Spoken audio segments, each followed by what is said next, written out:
Hey guys, I figured I'd jump on here, shoot you a little video, show you the upgrades that I've done to my water table for my Langmuir CNC plasma table. Talking to a few guys on the forum and they seemed interested, so hopefully it's give you a few ideas and maybe you think about upgrading your own table. And if anything I can do to help you out, just put it in the comments and I'll do what I can do. I'll get into it. My water table that I've done is made out of 1/8 inch steel, and it's 41 inches by 53 1/4. You can see pretty how close that is. I shaved all the nuts and bolts down to get as much room as I could in here, because I run coolant on my cutter, and having that extra room is just a little more, catch, so I don't end up with so much coolant in the floor and everything. And I made my table, it's 2 1/4 inches deep. And if I had to do it again, I would probably go 2 1/2, maybe 2 3/4. But out in the back, I made me a little sump back there. It just helps for running parts. I have a little overflow, and then I have my main drain, and it comes back at 10 1/4 inches wide by 10 inches, and it's a 6 1/2 inch sump back there by 4 inches deep. And I'll get back there and show you a little more on that in a second. Another thing that I didn't like was having to screw the water table to the frame. It's just always dripped, and it was just a pain in the hind end. So I just cut a little funky bracket, just give me some room to put some spot welds. All thread, can weld it in there. Cut me 2 pieces of steel to make a L-shaped bracket, just a bolt. That way it clamps in there. Let's see if I can get down here and show you what it looks like. If you can see, it just kind of clamps the table down.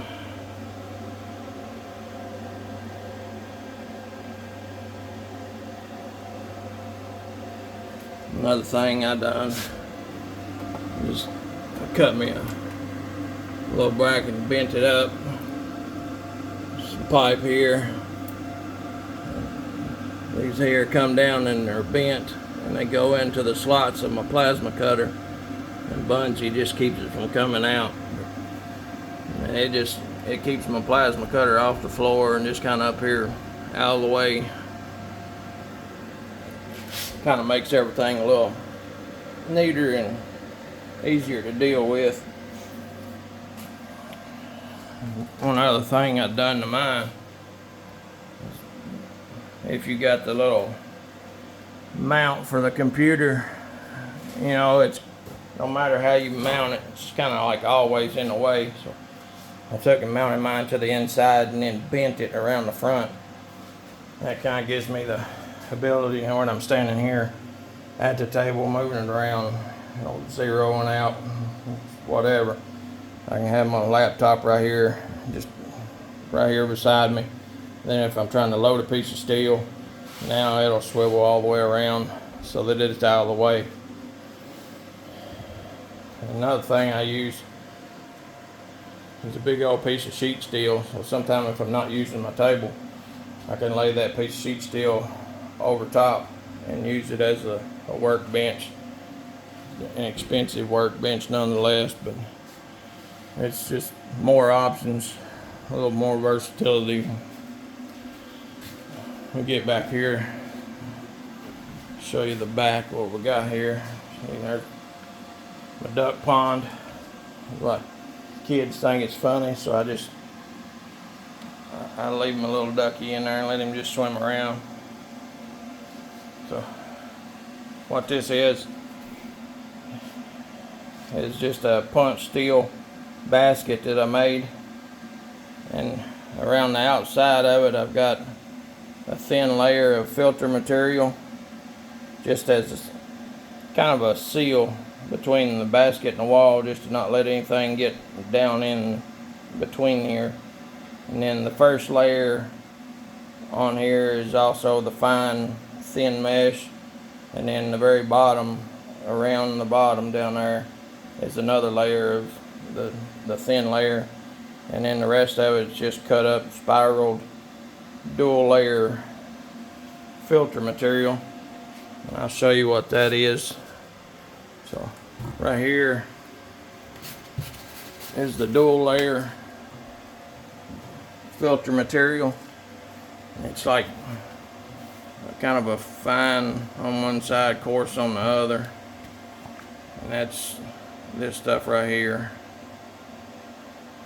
The thin that I used for the first layer, the fine mesh, you can see it right here, and that's just this stuff right, and all this stuff you can get off of Amazon. And then down where the 2 1/2-inch overflows, and then the sump go down, they just come down here and they go into my surge tank, and I use a filter sock. And you kind of know what that looks like. You know, you gotta keep your pump safe, boys. So what this does is, if for some reason I want to drain it down, clean up a little bit, got the big ball valve over here, so we can just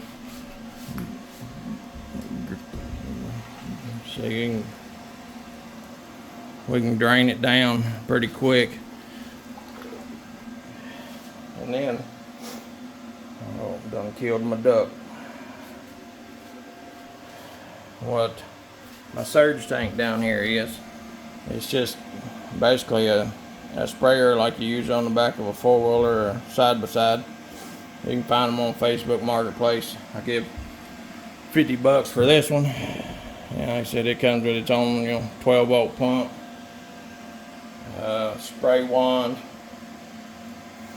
It's pretty ideal for what I'm using.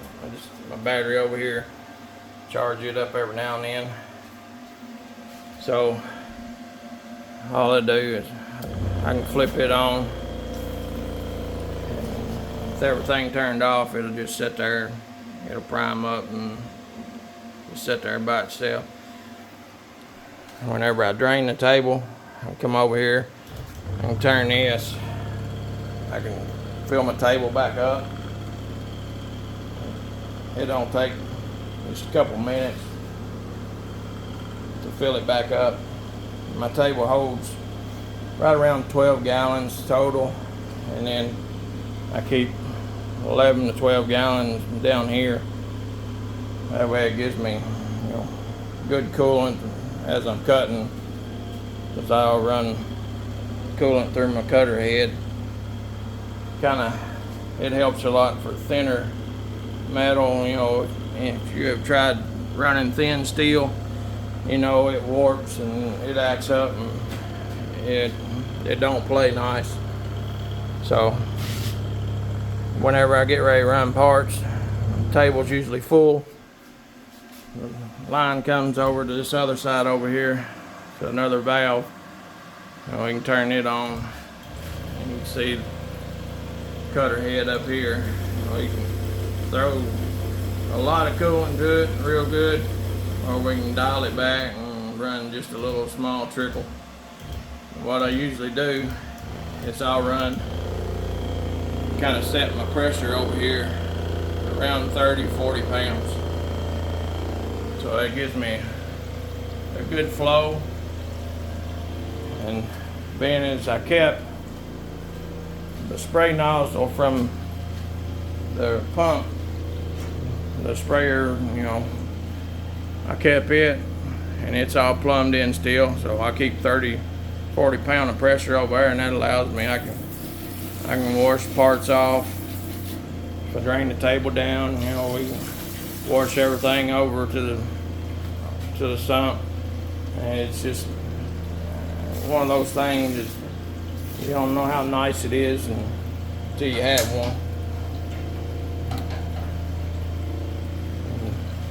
The cutter head, the coolant right here,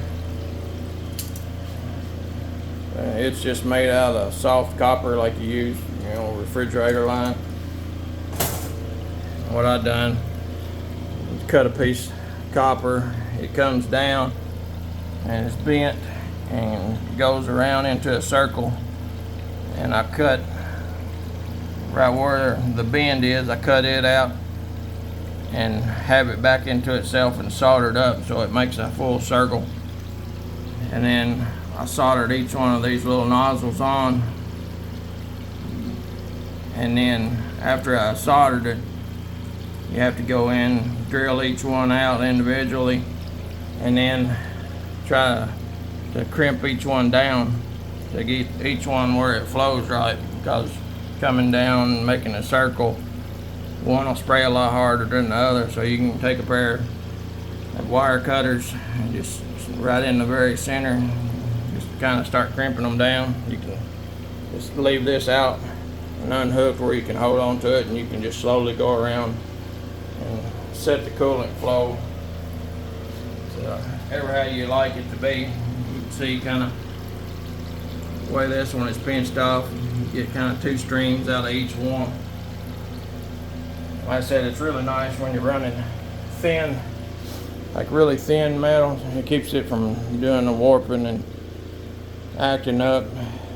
And really nice thing is being able to cut apart, and pretty well as soon as it gets done cutting, you can walk over and pick it up.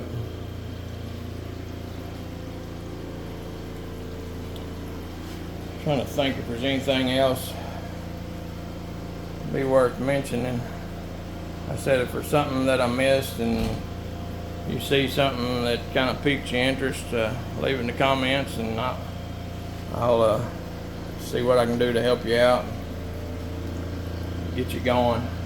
And I'm gonna try to run a little dinky. I just do these little goofy things when I have a little small scrap. I just do those and finish them out, and then I can just kind of give them away to the women, just little self-defense tools. Kind of good for scrap. I'll see if I can run one out, show you what it looks like.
Back.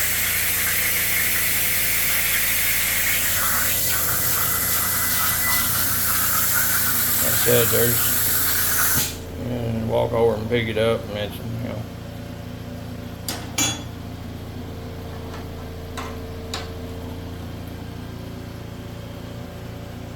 there's a little, if I can get a hold of it there, just a little,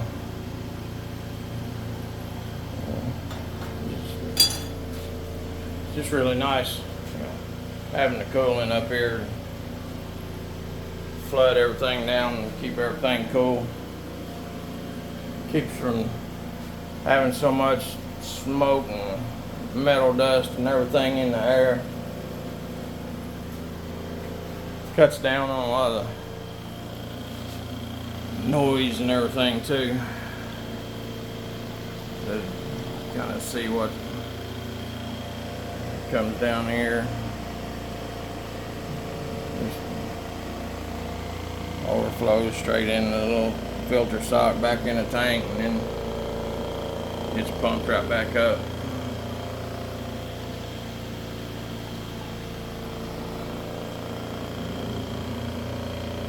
And there's the additive I use on my table. It's the Plasma Guard STV.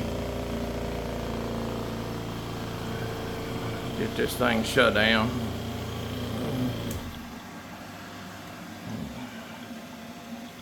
You can kind of see how overflow is working here.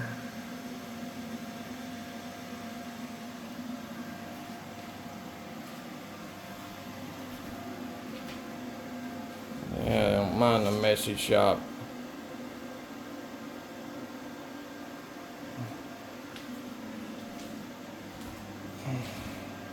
Yeah, there's